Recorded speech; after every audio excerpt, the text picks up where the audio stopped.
नकली शराब पीते हैं और किसी को सेटिंग के चक्कर में गंदी नजर रखते हैं।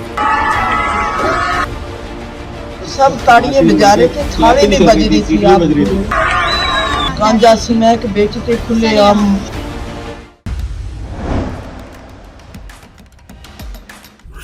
दिल्ली में शहादा का कस्तूरबा नगर इलाका, जहां एक छोटा सा कमरा और कमरे में गूंजती एक महिला की चीख है।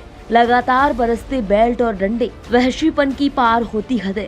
महिला की चीखें सुन पत्थर दिल भी पिघल जाए, लेकिन उसे पीट रहे दरिंदों का दिल नहीं पसीजता।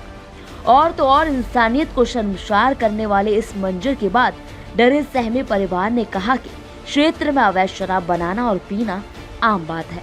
गणतंत्र दिवस के दिन दिल्ली में घटी गैंगरेप की इस शर्मनाक घटना के बाद पीड़ित के घर पहुंची हमारी टीम ने पड़ताल की तो सामने आया वो कड़वा सच, जिसे जानकर दिल्ली सरकार और दिल्ली पुलिस की कंट्रोलर केंद्र सरकार को भी सोचना पड़ेगा कि आखिर राजधानी दिल्ली में इंसानियत को तार तार करने वाली ये घटना कैसे हो गई। हमारी टीम ने जब पीड़िता के पिता से बातचीत की तो पीड़िता के पिता ने बताया कि अवैध शराब बनाना और पीना यहाँ आम बात है।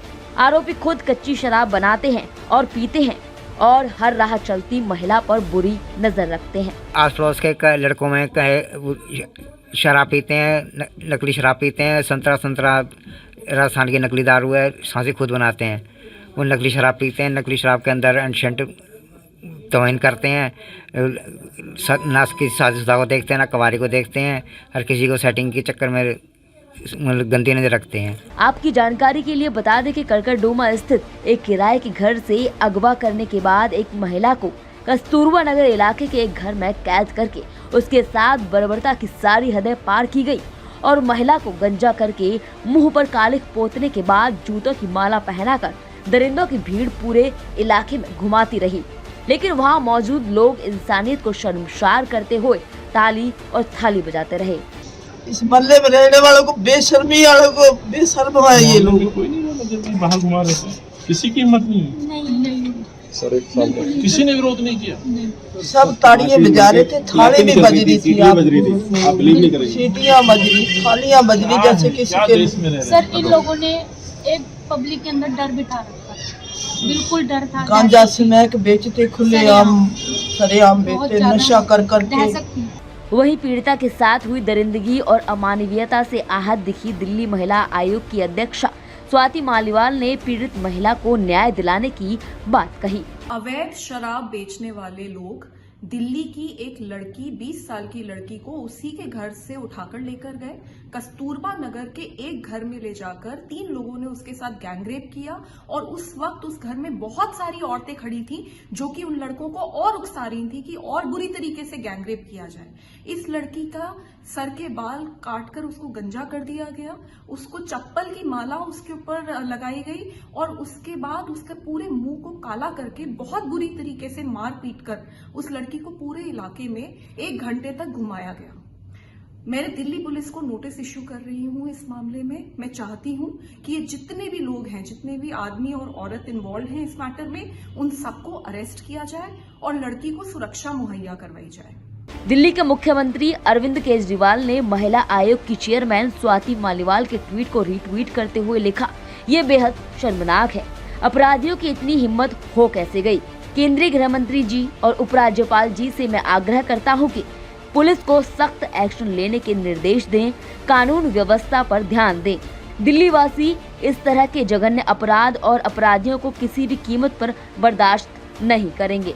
तो वहीं दूसरी ओर अब इस घटना पर सियासत भी गरमाने लगी है। दिल्ली प्रदेश कांग्रेस अध्यक्ष अनिल चौधरी पीड़िता परिवार से मिलने के लिए पहुंचे और पीड़ित के परिवार को न्याय दिलाने और हर संभव मदद का आश्वासन दिया। साथ ही दिल्ली सरकार से परिवार को सुरक्षा मुहैया कराने की मांग की।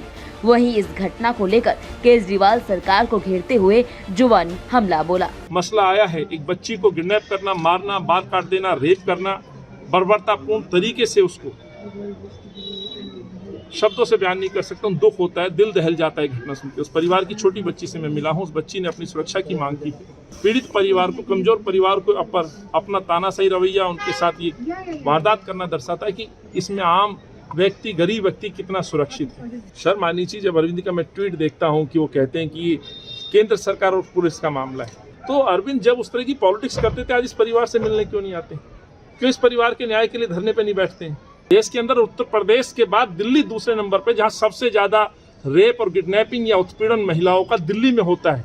आखिर अरविंद को कितना समय चाहिए दिल्ली में रहने के लिए? वहीं कांग्रेस के वरिष्ठ नेता जय किशन ने भी दिल्ली सरकार पर हमला बोला और दिल्ली सरकार द्वारा महिलाओं की सुरक्षा के लिए हर जगह सीसीटीवी कैमरा लगवाने के दावे को सिरे से नकार दिया।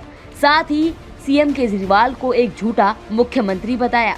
कोई पहली घटना नहीं है ये, दिल्ली की और देश की वो पहली घटनाएं नहीं है। इतना अन्याय जो महिलाओं के साथ अत्याचार जो हो रहा है सरकार की कमियों के कारण है। अब आप खुद देख रहे हैं कि एक झूठा फुकरा मुख्यमंत्री अरविंद केजरीवाल जो 7-8 साल पहले झाड़ू लेकर के साइकिल पे डीटीसी बस में बैठ के आए थे टोपी पहन के कि हम तो आम आदमी, हमें कुछ प्राप्त करने नहीं आए हैं, हम तो सेवा करने आए हैं, हमें कुछ नहीं चाहिए और हम दिल्ली में सत्ता में आएंगे तो 15 लाख कैमरे लगाएंगे, यहाँ कैमरे देख लो।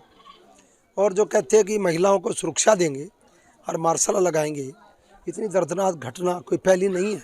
क्या चाहते हैं दिल्ली के मुख्यमंत्री भारत सरकार, जो कहते हैं हम राम राज लाएंगे, हम गंगा माई साफ करेंगे? दिल्ली सरकार की मुक्ति नहीं मिलेगी। दिल्ली सरकार ने जो कमियां हैं, अब शोषण, जो मार्शल की बात करी थी, जो महिलाओं को सुरक्षा की बात की थी, तो फिर दिल्ली सरकार आज अपनी बातों पर खरा क्यों नहीं उतर रही है? भारत सरकार की गलती है, मान लिया, दिल्ली पुलिस भारत सरकार के अंडर है, लेकिन मार्शल, महिलाओं की सुरक्षा, स्वाति मालिया, अरविंद केजरीवाल अपने अधिकारों को प्राप्त करने के लिए, अपनी तनख्वाह बढ़वाने के लिए, अपनी पावर बढ़वाने के लिए, अपने मिनिस्टरों को बचाने के लिए उपराज्यपाल के घर में घुस सकते हैं। तो क्या इस मामले के लिए स्वाति मालिया रहे हैं? अरविंद केजरीवाल जब राहुल गांधी, प्रियंका गांधी लखीमपुर खीरी में हाथरस में संघर्ष कर सकते हैं, पार्लियामेंट में हंगामा कर सकते हैं, तो ये मोदी का कमाऊ पूत क्यों है? अब मैं तो ये पूछ रहा हूँ कि आज कैमरे अगर जो यहाँ पर होते तो पुलिस को या सिक्योरिटी को, सुरक्षा को कितनी मदद मिलती। हालांकि पुलिस ने इस मामले में अब तक 9 आरोपियों को गिरफ्तार कर लिया है। ये सभी महिलाएं हैं। साथ ही पुलिस ने 2 नाबालिगों को भी पकड़ा है, जिनकी असल उम्र की जांच की जा रही है।